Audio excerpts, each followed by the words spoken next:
President Donald Trump's visits, weekend trips to his Palm Beach home are frequent, so federal officials are cracking down on air travel in the area. There have been more than 20 violations in the temporary restricted airspace around his estate Mar-a-Lago. It's always in place when it comes here. Just this weekend, F-16 fighter jets with the North American Aerospace Defense Command intercepted 2 civilian aircraft.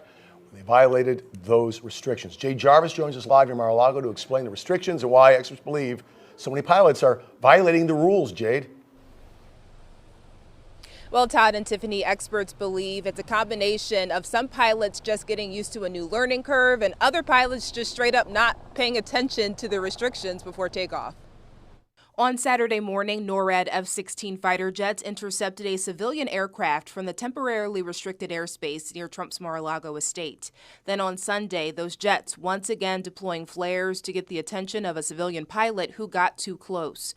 Federal officials have instated a permanent flight restriction over Trump's estate that expands to a radius of 30 nautical miles when the president is in town. We've had in the neighborhood of probably 55 to 60 reportable air tracks, but only 24 tracks of interest. NORAD's Strategic Engagement Chief and Vice Director of its operations, Stephen Armstrong, says when an aircraft is labeled a track of interest, it means it's getting too close for comfort. NORAD is specifically tracking you to the point that we are going to call you by name. NORAD says violations and intercepts are relatively routine, but they're raising alarm over just how frequent they've been since Trump's inauguration.